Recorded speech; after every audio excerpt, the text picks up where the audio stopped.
ready for your next act? Yes, of course you are. Welcome, Mr. Hal Branson!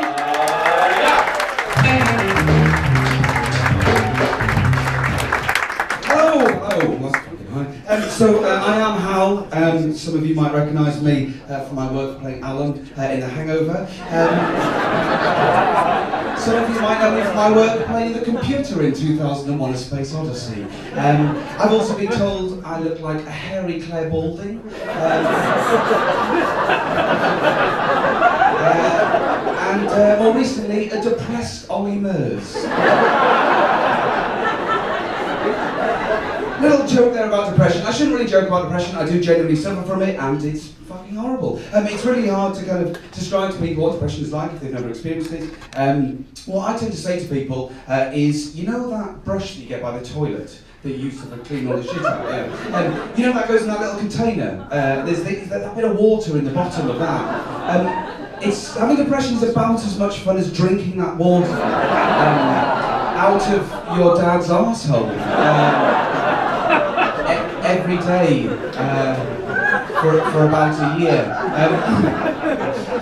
It did actually get so bad once that I overdosed on sleeping pills. It said on the packet to take one, and I took two. Didn't work, obviously, quite frustrating. I just woke up feeling really rather refreshed. Which is good. But oh well, hashtag YOLO! Yes. YOLO probably is my least favourite acronym. I think the notes has got a list of their least favourite ones. YOLO is mine. For anyone who hasn't heard of YOLO, it stands for You Only Live Once. You only live once, which as a statement is pretty fucking obvious to anyone who's got a brain, and also sounds like a lazy justification for not just writing every fucking word. But there you go. I got quite bored recently, so I just started tweeting YOLO to Buddhists. Oh yeah, little joke about reincarnation there. If you didn't get it this life, maybe you'll get it in the next. The funny thing about YOLO is it's used as a justification for doing like crazy bucket list shit, man. Yeah, YOLO. But if you actually go on Twitter and search for YOLO, what you'll find is most people when they tweet things about YOLO are fucking pointless. It'll be like, just ate a biscuit, YOLO. Just saw a cat, YOLO. Just become aware of the absolute pointlessness of my life. YOLO. I'd much prefer it if people just went, just did a high school massacre, YOLO! Just wanked off my granddad, YOLO! And the way we're going in the future, funerals are going to be so quick, so that the whole sort of eulogy will just be hashtag hollow, you only lived once. Hashtag ashes dusted, stop 8 to 80 today, see you later, thanks. And the other thing was this sort of abbreviation thing. I don't know if anyone got this on New Year's Eve this year. Everyone was just texting out HNY. HNY. Oh, thanks. Everyone who texted me HNY, I replied, what does that stand for? And they went, Happy New Year. And I went, thanks. Sort of made it completely pointless all the time, they'd say. Never mind. The other acronym or abbreviation that's currently sort of trending is FOMO, the fear of missing out. Which is that it comes out from sort of existential angst that you've got to be doing all the cool shit all the fucking time, and that's sort of fueled by being perpetually bombarded with Instagram images of food with filters on and people drinking cocktails out of fucking jam jars, which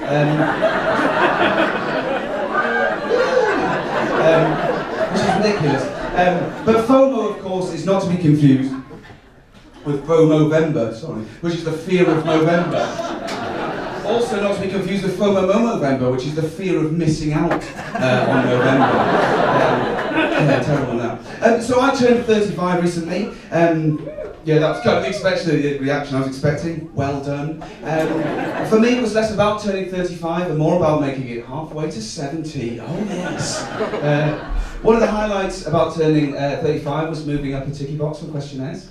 Oh yeah. No more of this 25 to 34 shit. I'm in the big league now. It's funny, I was talking to my mum, talking about turning 35 and getting older, and she said, well, Hal, I'm not getting any younger. I said, no, neither's anyone else. That's not exclusive to you. Never mind. So listen, I don't watch EastEnders, but I do. That's not a gag. I don't watch EastEnders, but I do follow Danny Dyer on Twitter, which is pretty much the next best thing. Can we have a quick show of hands or a shout? Who here likes EastEnders? Yeah. Who here likes Danny Dyer? Yeah. Who here likes EastEnders and Danny Dyer? Well, anyway, that is a Venn diagram that I would like to see. I'd call it the Danny Venn diagram. I actually thought the other day it would be it's a good film. Venn diagram, starring Danny Dyer and Vin Diesel. One's a cop, one's a fucking tasty geezer, and both of their interests sort of cross over in the middle a little bit.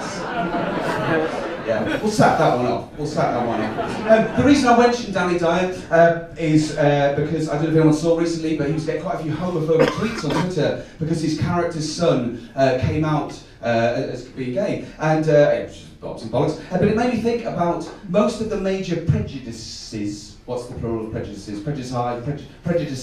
Most of the major prejudices. Most of the major prejudices are isms. You've got chauvinism, you've got racism, you've got sexism. But people who are prejudiced against homosexuals, they get to call it a phobia, like they're scared of them. I fucking hate puffs like me. Hiya! Oh my god! And imagine being a homophobic, claustrophobic arachnophobe stuck in a lift with a gay spider. Oh. Now, some of you might have noticed by this point that I am not from round here, apart from my lack of accent. I'm actually originally from London. You might have heard it. The place is the capital of the world. No, I was actually born in London. I moved up here when I was 6 years old. I say I moved up here, my family moved up, and I was contractually obliged to tag along. I was just like, Mother, I'm going north! One of the great things about growing up in the northeast and living here and not having the accent is you don't feel like you fit in, and people are quite suspicious of you. So when I meet people in that and they say, where are you from? And I say, I'm from Newcastle upon Tyne, this underlying shit. They go, oh, you haven't got the accent, you haven't got the accent. And then usually proceed to do the worst Geordie accent you've ever heard. Oh, yeah, man, are you going to do that tour with Auntie Dad? I do find myself putting on a Geordie accent quite often, just to sort of fit in the same way that I quite often pretend to like and understand football. I've never understood football, partly because my dad used to describe it as 22 of the world's thickest millionaires ruining the law.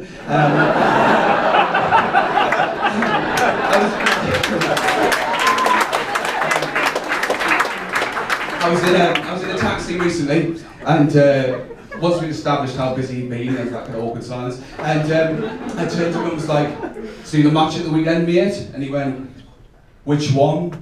And I went, "Ooh, the funny one, United, the Reds." I said, the funny thing is, my wife is actually a season ticket holder at Newcastle United, and she's taken me to some matches recently, and I've got to say, I thoroughly enjoyed it. It was like the theatre of fools.